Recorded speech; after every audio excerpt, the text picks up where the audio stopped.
Okay. So before I start, I just want to point out that the first item on the agenda, it does have two components. One is an action item and the other one is a report.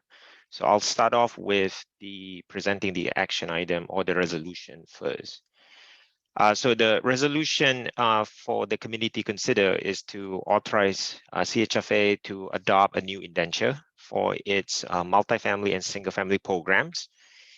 In addition, it will allow for an issuance up to 150 million under the indenture to finance for such program. The consideration for a new indenture came forward after CHFA conducted a capital study and revised its strategic plan in 2020. In designing the new indenture, CHFA took the approach that the new indenture shall not replace the existing general resolution, but merely to supplement it.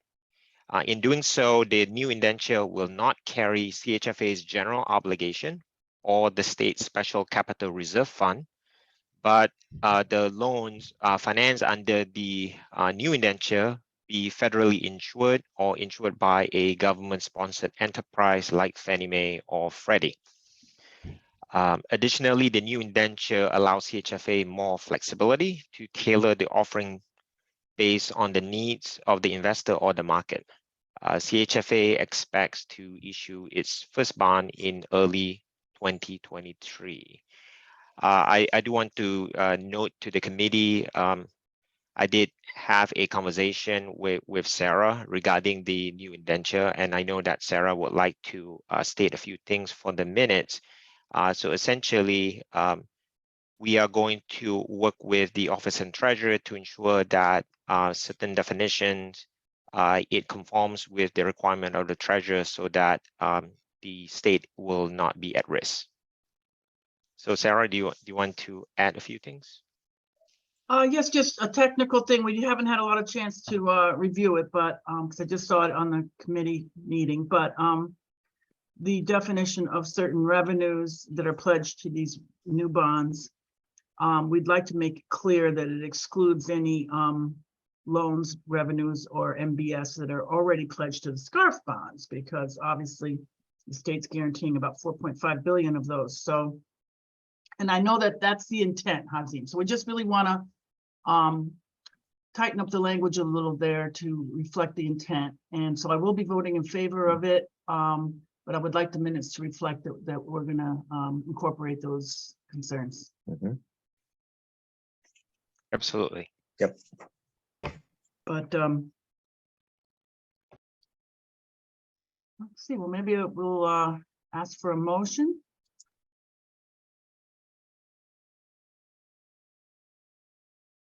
So moved. Thank you, Fran. Second. Second.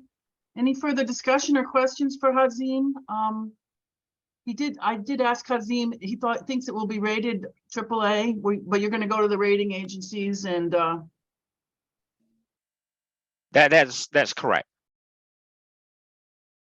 So that will once we have gone through the process regarding the action item, I will touch on it when we go to the next report. Hassan, can you once again go over some of the major difference between this type of financing and the type of financing that we normally do? So so everybody could be aware of it, you know? Sure. So the general resolution is our workhorse. We've been using the resolution to finance multifamily, single family, and it relies on the credit of CHFA along with the credit of the state through the Special Capital Reserve Fund, or the SCARF. And over the years, we have built the balance sheet where currently the resolution has a positive, asset parity around 120%. So when we issue bonds, the bonds will be rated AAA by both Moody's and S&P. And we use the resolution to finance single family, multifamily, in whole loans, or in mortgage-backed securities. However, whenever that we issue bonds under the general resolution, it does require us to follow certain requirements, certain standards. And if we would like to tinker or modify or tweak or adapt, it may not allow us to do so, even though they may actually be a new market convention. So the idea is to create a new indenture that would supplement and that would allow us to tap into a market, if such market exists, and finance mortgages through that market. So this new indenture, the idea would be, because we are saying it is only supplementing, we do need to ensure that the collateral and the debt is also highly rated, because if not, we will be paying more interest, and then it defeats the whole purpose of creating or using a new indenture. To do so, we do need that the loans has to be federally insured or has a wrap from a GSE or government sponsored enterprise. Therefore, when we do sell bonds under the new indenture, it would carry the same rating, or basically the highly rated rating, and then the interest, the cost of capital issuing under the new debt actually would be either equal or better than the general resolution. Are there any risks, assuming like FHA or something like that runs into trouble for us, or no? Because at the time that we did it, everything was fine. Well, so when we sell the bonds, so now we're talking about disclosure to bond investors. So there's always going to be a section where we would inform the bondholders or potential investors that there's always risk in any kind of investments. However, the risk, like and there's going to be all this disclosure about the collateral, that the collateral is backed by FHA, based on your example. And the question is, what happens if FHA does not perform? So there will be language in there about it, but the security for the bondholders is only for that collateral. So CHFA does not provide any type of backing if in an event that the collateral is not performing. So it's the risk that the bondholder will have to take. Correct. Okay. Right. So that's going to be part of the disclosure. Right, and it shows up in the pricing. Correct. Yes. All right. Is there a type of project that would be funded this way, or would this be? So that goes to the next item, which is just a report. So what we are planning to do, at least to kick it off, is to pursue a multifamily type of a project. So that's going to be the plan.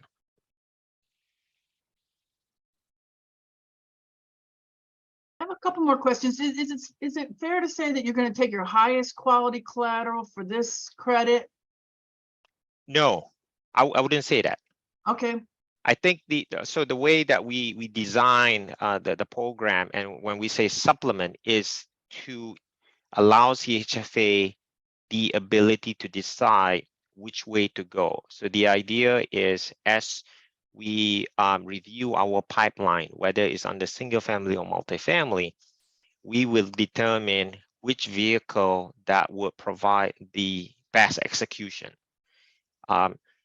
Because of the requirements of the general resolution, the resolution does require a lot of planning, because an issuance will require, for example, 2 rating agencies. Issuance will require a lot of disclosure to the bondholders, and the new financing will not impact them.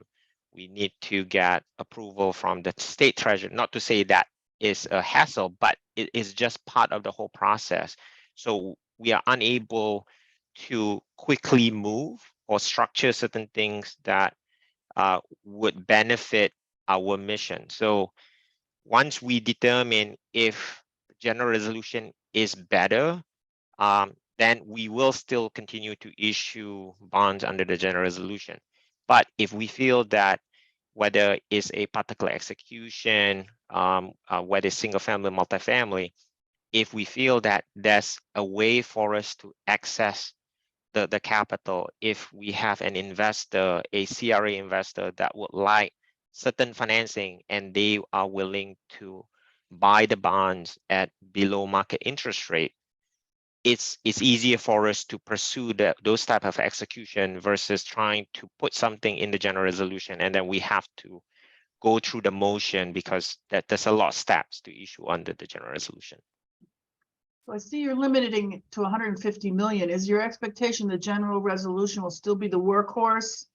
And that this will be used in specialty cases, or will this become, I know you said it won't replace it. I got Right, that. right. Now, I think it's like, you know, like this is the conversation I had with mortgage committee.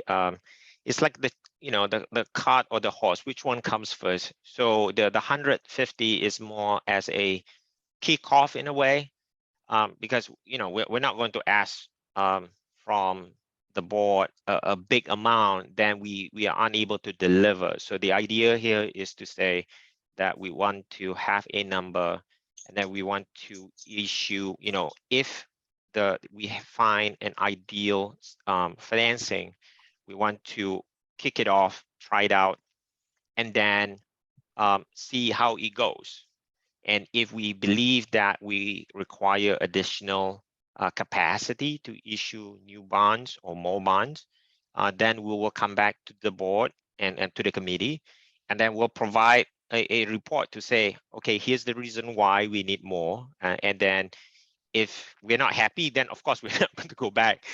But the idea is this is our way to ensure that you know, we are meeting expectation, and then, you know, we want to make sure that we can deliver. Any other questions or discussion? Would this require different underwriting standards for multifamily projects? So for multifamily, it depends. It depends. So this goes to the next item, the report that I mentioned. So yeah, I can touch on that. I have one more question, and Sure. this may sound like a dumb question, but I just want to make sure that we're all clear. And since I'm not 100% sure, and nobody has a crystal ball, right? But this type of financing, does it has the possibility of hindering any other? And I understand you're committing some assets, so that by itself will hinder some activity we may want to do in the future. But does it have anything that is much different than a traditional type of financing that we should be aware of? And the potential of, you know, being creative or doing future issuances. I would say the creative products, the unique, the special case will be financed under the general resolution. So this will not hinder anything that we normally would have done, we would do with it.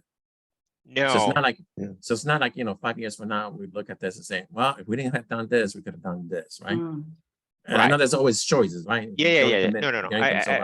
Right. Absolutely. So I think you know, I'll say it this way, that under the general resolution, that, you know, we have built a lot of trust over the years regarding the management of the asset and management of the bonds. And that's the reason as to why. And, you know, Nick is, you know, from Wells Fargo is here. He's going to talk about the sale that we just did. That's the reason why that there's always demand for CHFA bonds, because of that longevity, because of the frequency of bonds. And for us, that we take, you know, a lot of pride to ensure that, you know, we are doing what's necessary and what's right. But then at the same time, balancing to ensure that we can achieve our mission. So those unique stuff will, you know, will go under the general resolution, because on one hand, the bond side may have a lot more items on the checklist to issue the bonds, but on the other hand, we do have more flexibility to tailor the asset. So for example, if we have a situation where the asset does require a bit more creative underwriting, we can do that under the general resolution because we are the one that's backing, the performance of the asset to ensure that the bondholders gets paid. Under the new resolution, because it's limited obligation, it needs the federal insurance. It needs the wrapping from Fannie Mae or Freddie Mac. So those entities, they have their own standards and they want to ensure, because they are now on the hook, that you don't, steer too far away from their guidelines. And if we do, then they will not insure the deal. So for the new indenture, it's going to be deals that is a bit more what I would call industry convention type of a product, because that's how the rating is going to be derived, and that's how we're going to disclose to the bondholders. But under the general resolution is the creative loan financing, not the bond financing, but on the loan financing. Azim, would you say that this new indenture is not atypical for other housing finance? I mean, does it kind of follow the industry norm? I know you have both single family and multifamily under one roof. Right. I know some of the others have separate indentures. Right. But otherwise, would you say it's industry standard kind of? Or? In terms of the issuance of debt, it will be industry standard. But in terms of how we design the indenture, we are going to be the first one, the first HFA in the country to do this. I did talk to one of the senior manager in terms of like how we envision this would play in the space. So I will not be surprised, whatever that we do here, it might be replicated elsewhere in the country. Oh, okay. Well, CHFA has been a leader in the past, so that's exciting. I know we spent a bit of time on this, but I think it's the most important item on the agenda today. It's a major historic new indenture. So any other discussion? Call for a roll call vote. Gary,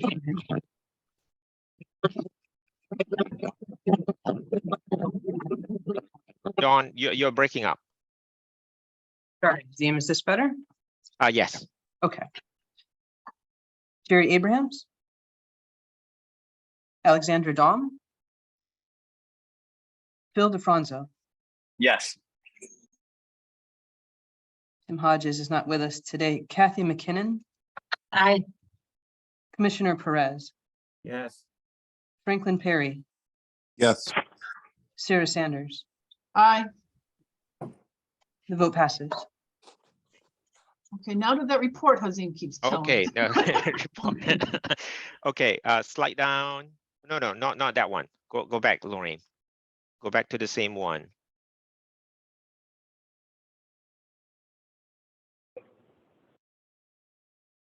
Go back to the prior one, prior report. Yeah, and then you just go next to the next page. Okay. Okay, so the second component I mentioned, it's an update to the multifamily program offering. Last Tuesday, I provided a similar update to Mortgage Committee. In conjunction with the new indenture, CHFA intends to increase its mission lending by introducing a slew of new multifamily products consisting of FHA, Fannie, and Freddie insured loans. To accomplish this, CHFA will engage one or more FHA, Fannie, and Freddie approved lenders as its partners. Having and adding new products to its offering will allow CHFA to respond and to accommodate different financing structures and needs. In addition to increasing its mission lending, the rollout provides other major benefits to CHFA. Number one, It allows CHFA to diversify credit risk. CHFA generally makes unenhanced or uninsured multifamily loans. The new products will contribute to strengthening its balance sheet. Number two, being able to access new investors. CHFA relies mostly on the housing bond market to access capital for its multifamily program. Mortgage-backed securities have a larger and liquid market than bonds, and some investors prefer to invest in mortgage-backed securities than bonds. Therefore, the new collateral will give CHFA an ability to choose best execution. Number three, allowing CHFA, more than just one option. Our guidelines and parameters are designed for financing new loans, such as new construction or substantial rehab, and to satisfy the bond framework, longer term or matching term and amortization. Therefore, they may not be as conducive for certain projects or type of financing, such as preservation financing. Having alternative execution will address a variety of structuring and financing needs and scenarios. Number four, leveraging our resources. CHFA, whenever possible, we would like to manage all the steps relating to financing for synergy. However, such an approach would require a huge amount of resources for infrastructure or for human capital. And engagement with a partner will allow for a quicker rollout and provide CHFA to the ability to stretch its scarce resources. And number five, the concept of knowledge transfer. CHFA is committed to innovation and process improvement. Working closely with a partner will allow it to absorb, educate, assess alternative underwriting and financing methods that may be beneficial for its own program. So for the first 2 years, CHFA will engage Jeffries and Berkadia Commercial Mortgage as senior manager and lender, respectively. Thereafter, the program will be made available to other qualified partners. As mentioned, I did present the report to Mortgage Committee. I did get a question, or I did get 2 questions from the committee. One was about Jeffrey's role, and then the next one was whether or not the report has been presented to Finance Committee. I informed the committee that Jeffries would act as the manager to sell the bonds, and the report will be presented this morning.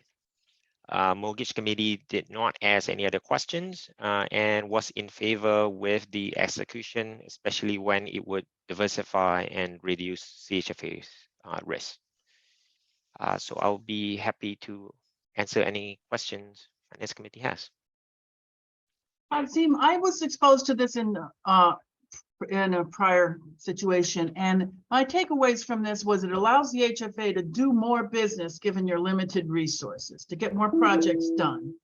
But the downside is you don't quite get the revenue stream that you get from your current methods. You're going to get a fee at closing and then you're out of it. But Right. ultimately, our mission is not to necessarily make long-term revenue, it's to get projects done. So that's why it's attractive.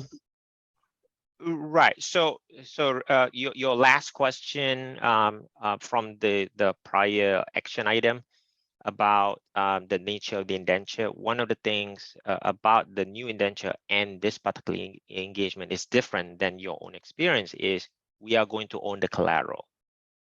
So that would be the different arrangement. What other HFAs and other states have done across the country is to issue a standalone one-off, and the collateral is assigned to the lender or to the bond investor, and then the issuer will get a one-time fee and is done. So that's what you described. In our situation, when we were designing the indenture and coming out with ways to ensure that number one, we did not want to create a program that would cannibalize our own program. And number two, we want to ensure that we have a say.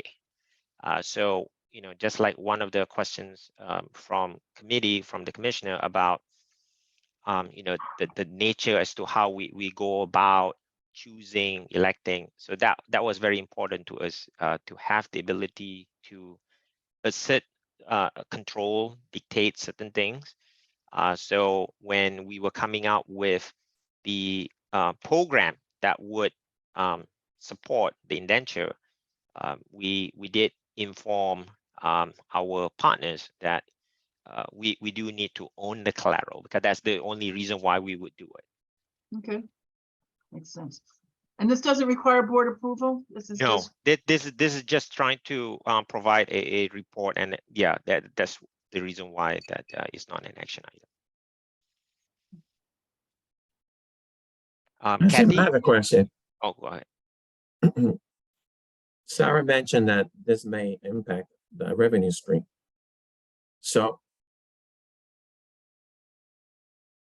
I mean, what that means? What that means, we'll be able to do. Yes, you're going to do more you're going to do some projects, but not going to be able to do others. No. So what Sarah, and I don't want to speak for Sarah, but Yeah. essentially it's one of the definitions in the indenture where there is a statement that CHFA would basically pledge revenues that comes from CHFA from any sources to the new indenture. So Sarah and her team were worried that we would, accidentally pledge or transfer monies that's from one indenture to the other indenture. So we are trying to make clarification that if there are revenues coming from a loan that's currently paying into the general resolution, we will not have the ability to move that revenues to the new indenture. So it's more like trying to ensure that we're not diluting the credit. but I think my comment about the one-time fee is clarified, because that's how other HFAs do it, where they just get a fee and then they're gone. But Right. Hazim clarified that in this case, the CHFA is going to hold on to the collateral and get ongoing income. Does that mean you get ongoing income? They're right. Yeah. So Yep. my comment is, does not relate to this. Thank you for the clarification. Because that's because other CHFA do something doesn't mean that we have to jump off that Right. bridge too. Yeah. I'd rather be the one who leads the jumping off than following the jumping off. All right, thank you. Noted, Commissioner. Noted. I don't actually want to prefer not to have to jump off the bridge at all, but Well, I'll look for the stairs. So you Kathy? had said that you would envision more conventional kinds of projects. I'm not sure that CHFA has conventional kinds of projects, but I mean, they all seem to be pretty unique. As a developer, I worry about doing a project where you've got DOH and you've got CHFA, and now you add Fannie Mae underwriting requirement. How do you envision that working? Yeah, so this goes back to my description regarding having the ability to control and to steer applications to the right product. So no different than when you have a developer or a home buyer, they would like to get financing, and then they will go to their lender. They have a choice to go to lender A versus lender B. Now, in the multifamily space, CHFA is unique, or I should say that the whole concept of multifamily affordable housing is unique because the fact that you need more than just one creditor to finance a deal. So you have a senior creditor, you have a junior creditor, just to balance the sources and uses. So the way we design this program is to say, yes, there will be situations, probably majority of them, that would require additional, subsidy layering, additional resources, so on and so forth. In those situations, we would finance the projects, all projects under the general resolution, because we do need a lot of, hand holding, doing a lot of, what do you call that, intelligence, underwriting to ensure that resources are being deployed appropriately. But then at the same time, we also have other projects, whether it's in CHFA's portfolio or elsewhere. What they need is something a bit more simple. That they would like assistance, they would like competitive interest rate to finance their preservation or to do certain things that would benefit affordable housing. And if they try to get the financing from CHFA, they are now competing with the projects that I mentioned earlier. So all of a sudden the process gets bogged down just because we have so many. So the idea here is, if there are projects which we believe there are that do not need a lot of handholding, it's not as complicated, then we believe we can speed the process up and then continue to respond to our customers, and then ensuring that the projects remain viable. So that's how we are designing it, that they can't go directly to our partners. They can, but it is still we control. So if say that in this particular example, they can go directly to Berkadia and say, oh, we would like to get a CHFA deal. Berkadia is going to tell them, go and talk to CHFA, because if we say that we're not going to do it, then Berkadia needs to find another entity to issue the bonds for them, because we're not going to do it, because the project, for whatever reason, does not comply with our requirements. But if they do, they will go through the process, and then we determine whether or not this is the amount of volume cap that we would like to allocate, or something like that. Hasim, I mean, Yes, sir. I'm only saying this as a FYI. Mhm. There's been some discussions between what I call frick and frack, Freddie and Mac and FHA, because they're concerned about, and the states and the other federal regulators, because they're concerned about the values of homes and that it may go down dramatically, and some of those mortgages would not be, be underwater. And there's been some discussions about changing the underwriting rules.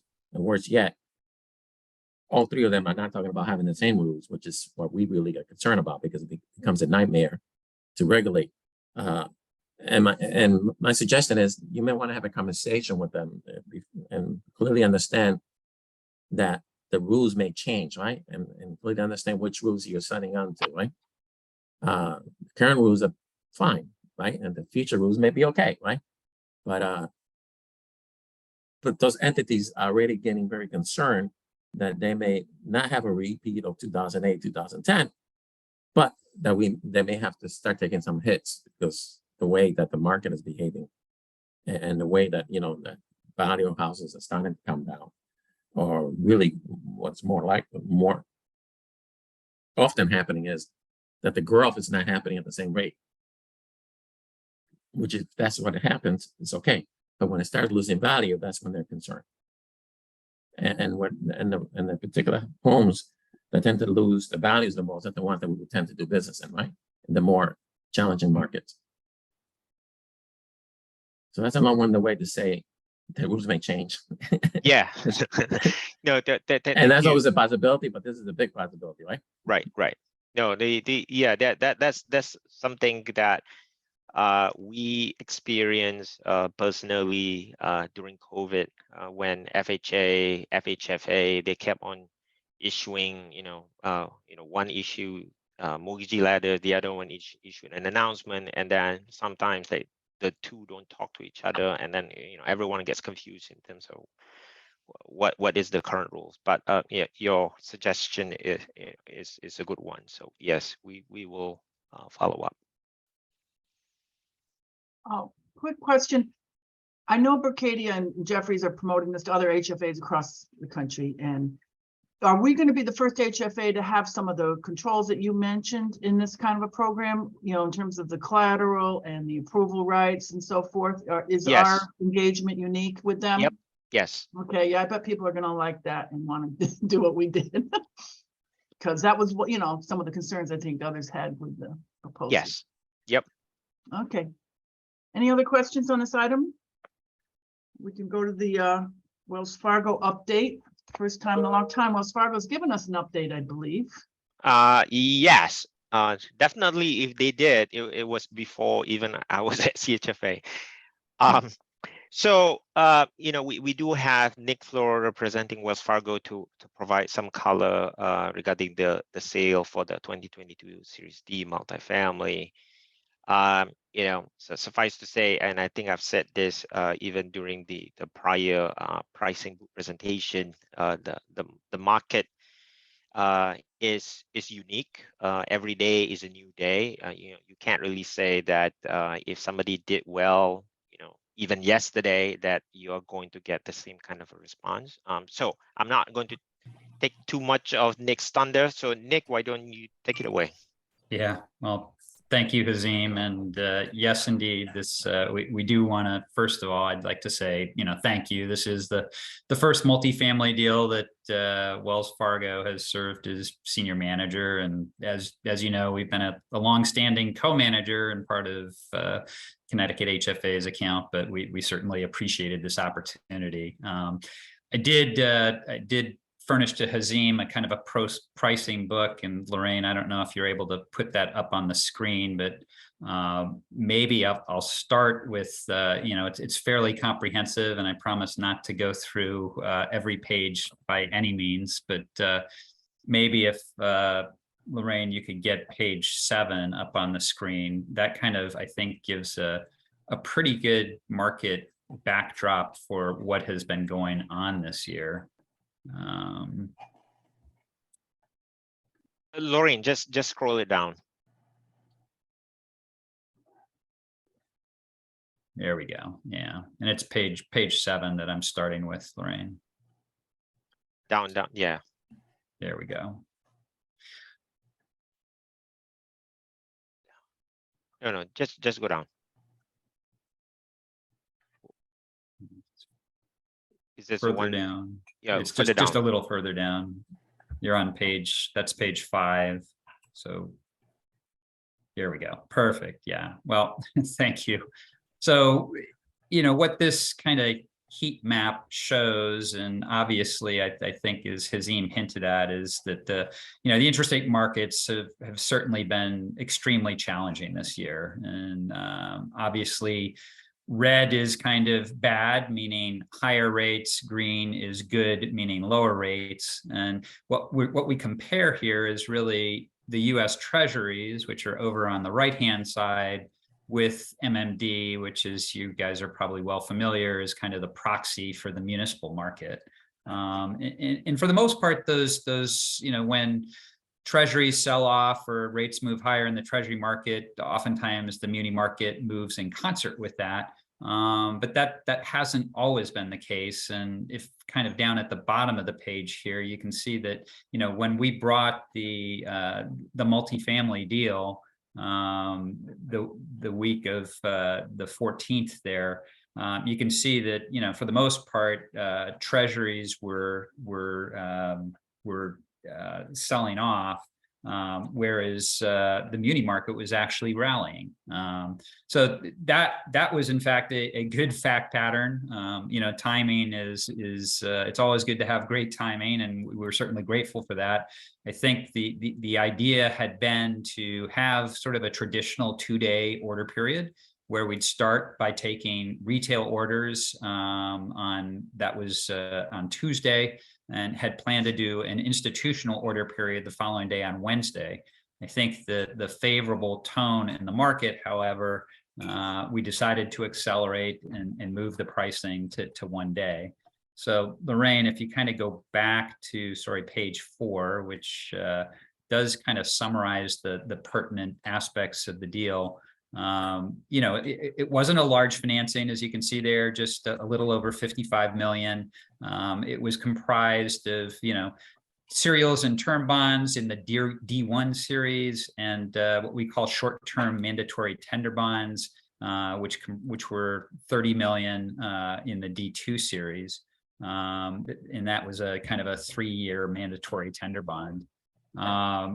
As you can see in the center of the page, we had going away orders of a little more than $86 million. Obviously, anytime you have more orders than you have bonds, that's a good fact pattern. That allowed us to have some nice price adjustments. The other thing that I think to take away here, we had very robust retail orders on this. You can see the first bullet in the middle of the page there had 67 million of retail orders, which is again very gratifying and put us up in a very good position to sort of suggest that we accelerate that institutional pricing and wrap up everything in the same day.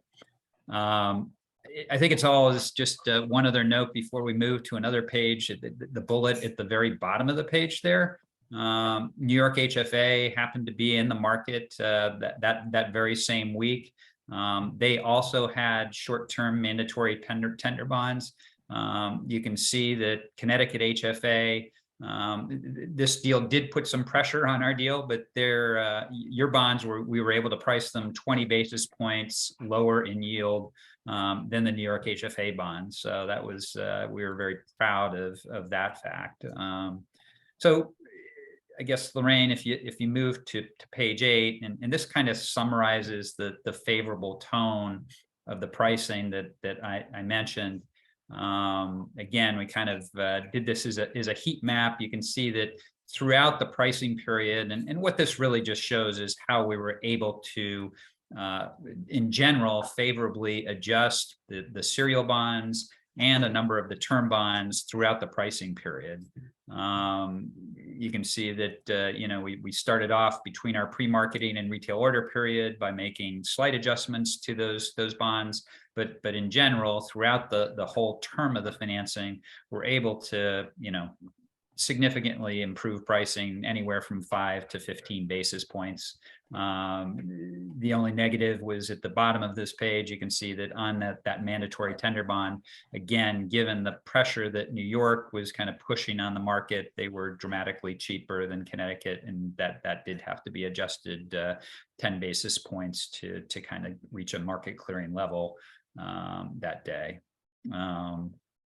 I guess if you scroll down, Lorraine, to page 12, again, as I mentioned, we're very proud of the retail participation that we had. You can see here that it was predominantly Connecticut retail orders of, in excess of $46 million.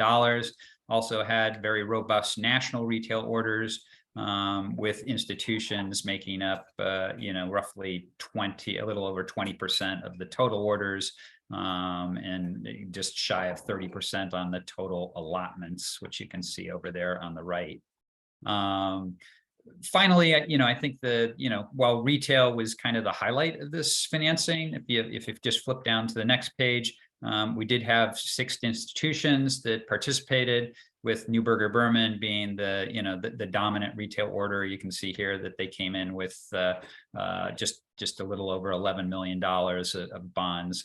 But in general, we're very proud of the results of the sale. Again, I'll ascribe, the good Connecticut retail participation is one of the reasons for success. Obviously, timing was very good.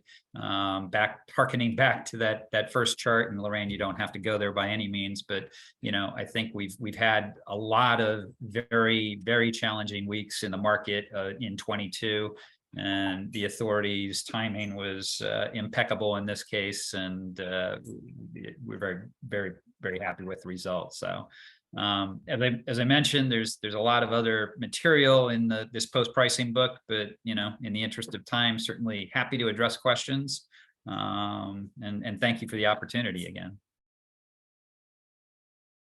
Any questions? Let's move on to financial reports with Allison Murphy. Good morning. Before you are the September financial reports. On the revenue side, mortgage loan and investment interest revenue are coming in 3.7 million over budget through September 30th and 717,000 higher than last year. The current year variance is in part due to the increase in short-term investment rates. The state stiff rate at the end of September was actually 2.94%. And when you compare that to the same time last year, it was a little less than 1%.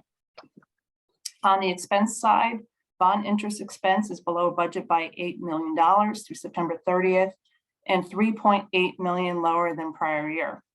In addition to the premium amortization acceleration due to redemptions, the variance is also due in part to the fact that our outstanding bonds are $348 million lower than the same time last year. Administrative expenses are coming in $6.2 million under budget and $713,000 higher than last year. When you exclude salaries and benefits or $20 million, our current year expenses are $489,000 lower than last year. And lastly, the change in net position is above target by $18 million. Are there any questions? There's no questions for Allison. We'll go to John Chilson, delinquency report.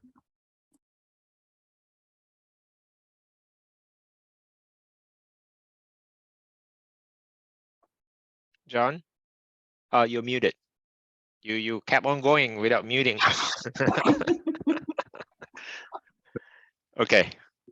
So for the month of September, the authority purchased 124 single-family loans totaling $27.9 million, of which 102 loans totaling $22.8 million were securitized for 82% of the production. The remaining 22 loans totaling $5.1 million were whole loans. The average loan size was $225,000. For September, the month-end mortgage-backed security balance was $2.1 billion, an increase of $3.4 million over the prior month. Our whole loan portfolio declined by 74 loans of $7.1 million with a total portfolio balance of $1.2 million. The overall single-family delinquency rate was unchanged from the prior month at 2.38%. And the carrying balance for loans in foreclosure year over year decreased by $8.7 million to $24 million, while the number of loans in foreclosure decreased by 53. And for the month of September, the authority also funded 123 down payment assistance loans totaling $1.8 million with an average loan size of $14,700. 99% of our September borrowers took advantage of the down payment assistance program. The authority also funded 105 time to own grants totaling $3.1 million with an average grant size of just under $30,000. And then for our multifamily portfolio, we had 4 new loan closings in September, bringing the total portfolio up to 560 loans with a portfolio balance of $1.3 billion. There were 6 permanent loans in delinquency, which was unchanged from the prior month. There were no construction loan delinquencies, and the overall delinquency rate for the multifamily portfolio was 0.4%. Any questions? I have just a comment. When I was reading this, that 1% down payment loan is really looking good now. I mean, I expect that, you're going to get a lot more business. Yes. Any other questions? We'll move to Hazim on the investment and swap report. Hey, so I'll wrap it up by saying this is our quality report to the committee. So the first piece is on the investment. It does reflect a reduction by about $5 million for book value to approximately $3.4 billion. Quarter over quarter, the yield did go up by about 50 basis points to 2.77, and that's no surprise due to the rising interest rate. For the swap, we do show an increase by 1 swap, totaling $935 million, and that is to reflect the swap that we entered into for the 2022 Series C financing that we closed in July. And then when it comes to the weighted pay rate, it did go down slightly, but we anticipate that it will go up in the future once we enter a new swap.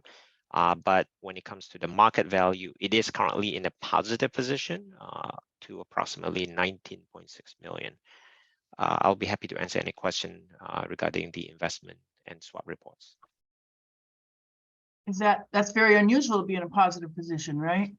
Yeah, because as you know, for the last, I don't know, like 5 to 7 years, when we entered into swaps, all those pay rates were in the twos, so now that interest rate are much higher, the market is, well, I should say the portfolio is in our favor.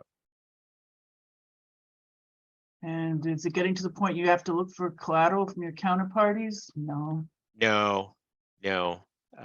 But we did have some feedback from, at least from one, that, they do want to talk to us about They don't want to post collateral. that. Nobody wants to post collateral. Any questions for Hazim? May I have a motion to approve the minutes of the Audit Finance Committee of September 29th? Moved. Second, Roll call vote? Jerry Abrahams. Alexander Dahm. Phil DeFranco. Aye. Kathy McKinnon. Aye. Commissioner Perez. yes. Franklin Perry. Yes. Sarah Sanders. Yes. Vote passes unanimously. Okay, any other matters? Hearing none, a motion to adjourn, all in favor? Aye. Aye. Okay, thank you, everybody. Thank you.